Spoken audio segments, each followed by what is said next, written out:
It's another edition of Time About the Movies, and today we're taking a look at the films of the last weekend of February, February 25th, 2005, with three movies in particular. Not really a lot of good ones here, but one that was majorly significant in launching the career of one particular filmmaker, and I'm going to get to him first because that movie in particular was the biggest new release of the weekend, and that is, of course, Tyler Perry, making his presence known to the entire world with Diary of a Mad Black Woman. Wait, say this. How much can one woman take? He pulled me out of the house. Before she snaps. Just another bitter black woman. I'm not bitter. I'm mad as hell. Before she forgives. When somebody hurts you, to take towel. Forgive and baby. Not forgive, but forgive. Before she learns to love again. Why are you being so nice? There are still nice guys around. Diary of a Mad Black Woman. Look at you, raining all the time. Rated PG-13 in theaters February 20th. Okay, rule number one, you don't get Kimberly Elise mad at anything, because I saw Almost Christmas, and she is scary with a shotgun. I'll just put it that way. If you've seen Almost Christmas, you know exactly what the hell I'm talking about. But this is Diary of a Mad Black Woman, and in it she stars as a woman who is thrown out of her house by her husband on their 18th wedding anniversary, and subsequently moves in with her grandmother, who is Medea, played by Tyler Perry. This is the only film written but not directed by Tyler Perry, but this was the movie that essentially launched Tyler Perry into the career that he has now. Say what you will about his movies, a lot of his movies are not that great, but they are tailored to a specific audience, and they will come and see his movies, and you know what? You can't really blame him for the success that he has. I mean, even though he's made a lot of bad movies.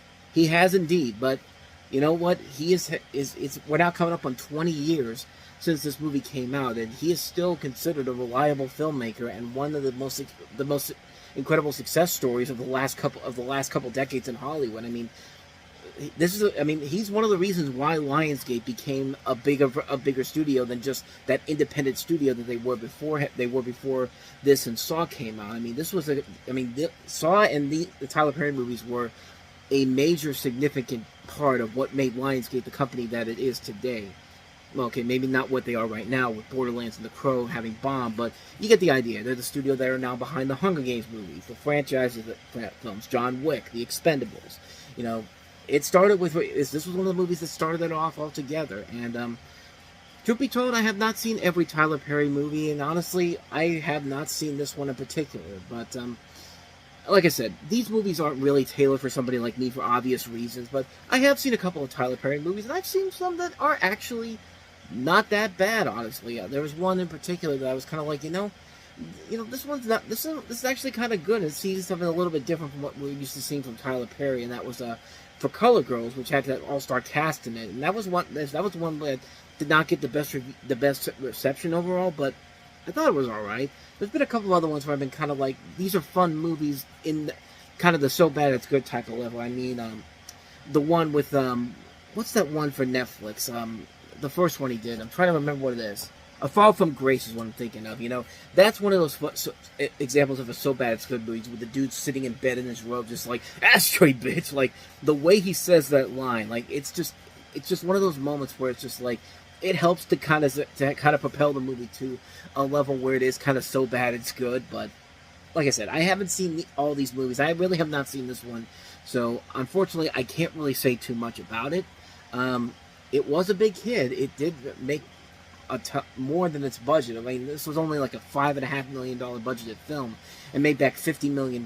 So it was the beginning of good things to come for Tyler Perry, and nobody really knew that this character that he would create, Medea, would become kind of his bread and butter. Like you would see him in all these movies, see that character in all these movies, and of course a lot of these movies came from off-Broadway plays he did. And yeah, it just kind of goes to show you of the longevity that Tyler Perry has as a successful entertainer in general, not just as a filmmaker, but also a guy who has written these plays that have turned into these movies that have become extremely profitable for him as well as Lionsgate, and essentially has led him to open up his own studio in Atlanta, Georgia. I think it's in Atlanta, Georgia. I could be wrong on that. If it's not there, it's got to be somewhere in Georgia. Now I feel like I need to check. I need to double check. Yeah, it's Atlanta, Georgia. I just wanted to make sure I got it right. I don't want to give you guys some misinformation out there, but so yeah, like I said, I haven't seen this movie in particular, but I have seen some other ones that we'll eventually get to down the road here. But This movie just goes to show you the success that Tyler Perry has had as a filmmaker. Like, regardless of how you feel about his movies, the guy has had a 20-year career, and he's been able to make these movies quick and easy, and they've become most of them have become mainly instantly profitable, and he's been able to have the success that he's had today. So you got to give him credit for credit was due. So anyway, let's go ahead and move on to the next movie, the reunion of Wes Craven and Kevin Williamson after the success with Scream, a movie that was not quite as successful as that, Cursed.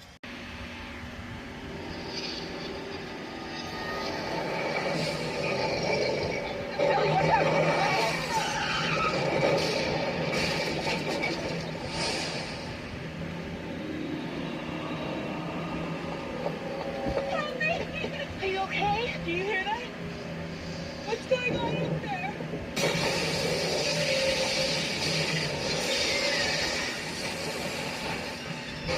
Ever since the other night, things are happening. Things I can't explain.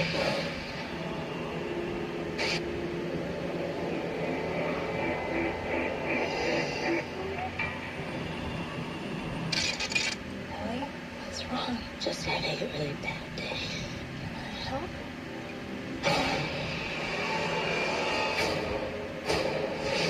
Last night, a young woman was attacked and killed. Hey, buddy, you okay?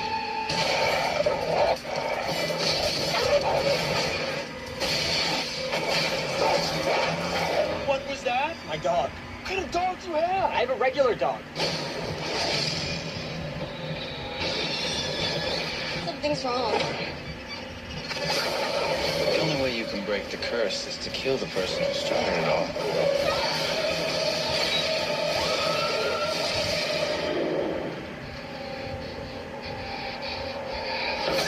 Oh, I'm sorry. I didn't mean to scare you.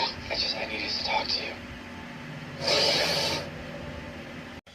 Yeah, you can kind of see where the problem comes into play with this movie. Let's talk about the history behind this, because this has one of those notorious production histories. This was a movie that was originally planned for 2003, and it took over 2 more years after it was originally planned because the producers, Harvey and Bob Weinstein, kept asking for reshoots and to change the plot, and re-edited the movie down to a PG-13 than the original intended R rating, and fired veteran makeup artist Rick Baker and replaced the werewolves with CG. And even actually had rumored at one point to hire Eric Goldberg from Disney to do an animated opening for the film. That sentence alone is everything that's wrong with this movie. I mean, first of all, PG-13 horror movies are almost never that good. You get those exceptions here and there, especially for a werewolf movie. And you don't fire a guy like Rick Baker to do who's been behind some of the greatest makeup and special effects in Hollywood history. I mean, he's the guy that was behind the greatest werewolf transformation in American Werewolf in London. This is the exact same thing that happened with An American Werewolf in Paris, because they replaced the werewolves with really bad CGI. And somehow it looks even worse in this movie. The film, I mean, basically you see the plot right there. You've got Christina Ricci and Jesse Eisenberg as 2 orphan siblings attacked by a werewolf loose in Los Angeles. That's literally it. It's literally every single werewolf movie you have seen, except not as scary, not terrifying at all, because you can't buy these creatures because they look so fucking fake. I mean, my God, you even see it in the trailer. Those shots of the CG, that clear CG, just abysmal to watch. And I've seen these actors in much better movies than this. I mean, Christina Ricci's been in a lot of great stuff we've talked about. Jesse Eisenberg's going to be a lot of great stuff we'll eventually get to. Joshua Jackson from Dawson's Creek has been a good actor in a lot of stuff. Judy Greer, even Scott Baio, Mario Ventimiglia, Shannon Elizabeth, Maya. Like, a lot of good, talented people. And they're wasted in this movie that was heavily chopped down, and the end result is what you get, a steaming pile of garbage that is clearly devoid of what Wes Craven and Kevin Williamson probably were wanting with this particular film. And there has been a campaign to get the Craven version out there, and you know what? He deserves to have it out there. I mean, they shouldn't have put a Scream Factory release out there until Wes Craven had an opportunity to do his version of the movie, And I don't know if that cut's ever been released. And unfortunately, now it's not possible because Wes Craven is no longer with us. Rest in peace, Wes Craven. I wish you made a better movie than this. But you did make a better movie in 2005, one that we will get to in just a little bit. But yeah, I feel like a better version of this movie probably would be much better to what they were trying to accomplish here. And it just doesn't work. It's just a terrible movie, terrible effects, a waste of really good talent, just a bad movie, just a really, really bad movie. And yeah, I can't even debate on whether or not this movie is worse than the next movie we have, but kind of goes in between, kind of about the same thing, except while that's a bad horror movie, this is a bad comedy. Tommy Lee Jones starring in Man of the House. Lieutenant Roland Sharp was searching for a killer. Oh my God, you guys, come here. He needed a witness. He said he saw the bullseye. What he got He told me this sweet thing is out on parole. Look at him, he's fine. was 5 of them. I now know the hottie rating of every ex-convict in the United States. Now, I don't think you understand what serious business this is. the only way to protect them Nobody is trying to kill us. Get out of this man right now! Go, go! Maybe somebody is trying to kill us. is to move in with them. First rule, no cell phones. And nobody may leave the house without an escort. Are there any questions? I have one. Are you always so uptight? Yes. Set the face on the porch, place your hands behind your head. Do you live here with all these girls? Temporarily. Dude, you're my new hero. Imagine what that means to me. We're tired of being cooped up. You know the rules, nobody goes out after dark. 1, 2, 3, tap my hand, You think he needs backing? Oh, come on. Babysitting 5 cheerleaders? That sounds like a cakewalk. He's laying down the law. Come on. I should warn you. I know karate. You better know something. Calling it backup. You girls were cheerleaders, huh? Back in my day? We brought it.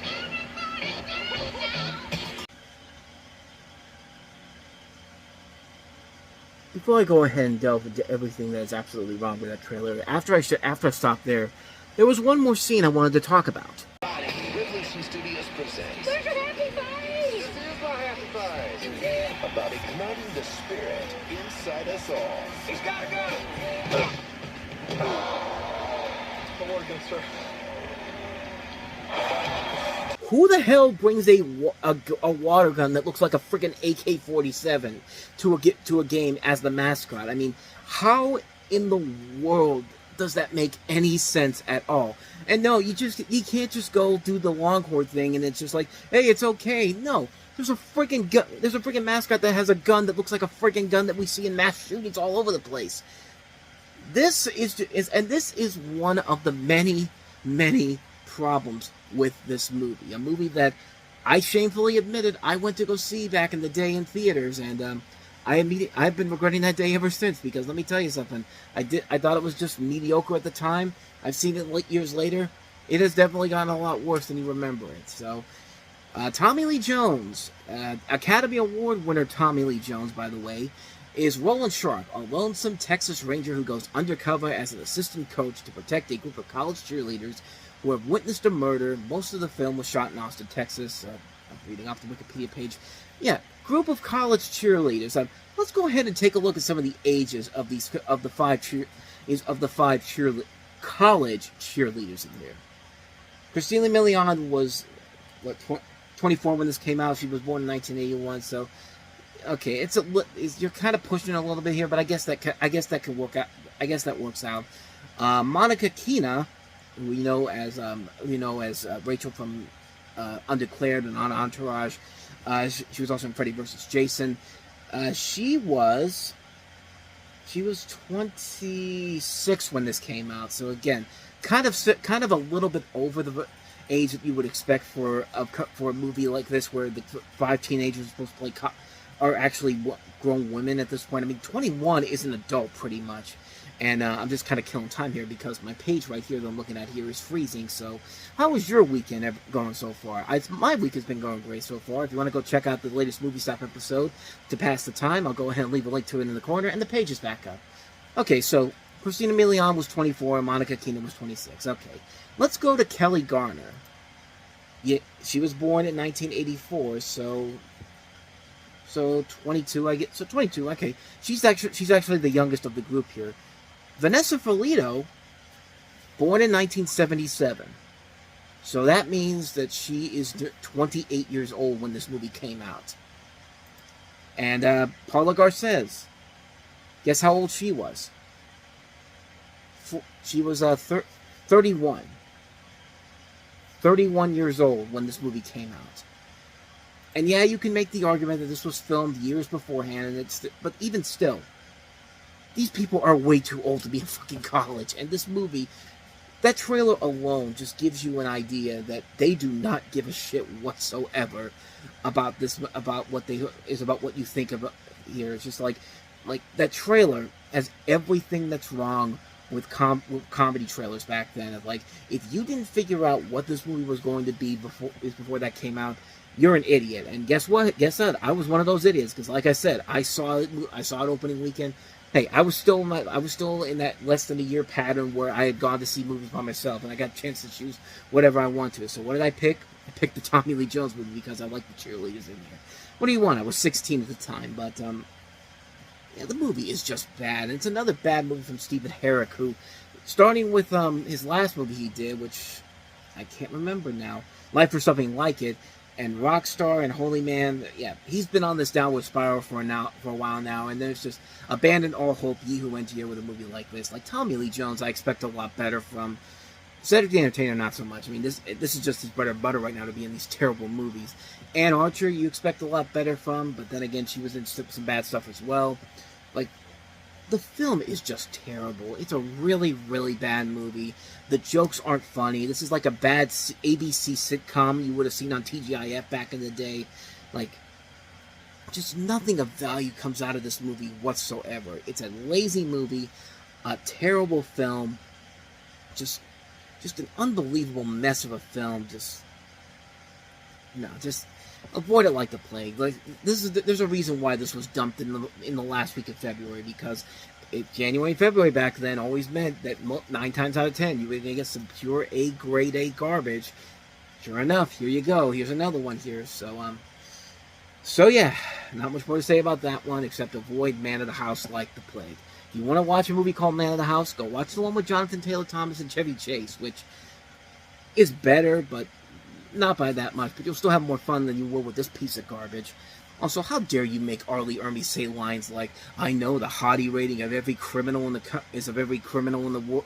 Well, it's just like, get out of here with that.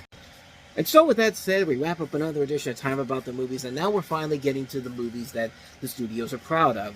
We're getting to the movies of the first weekend of March next time around, with 3 movies to look at, including Vin Diesel in The Pacifier, which could be a bad movie, but could be one of those little surprises that you might not expect. Be prepared to be surprised with what I have to say about it, because, yeah, you might be surprised what I have to say about it. Also, we might be surprised at what I have to say about Be Cool, with John Travolta returning as Chili Palmer in the sequel to Get Shorty, which is a PG-13 rated sequel to an R-rated movie, but is this one of the few times when it actually works out to the film's favor?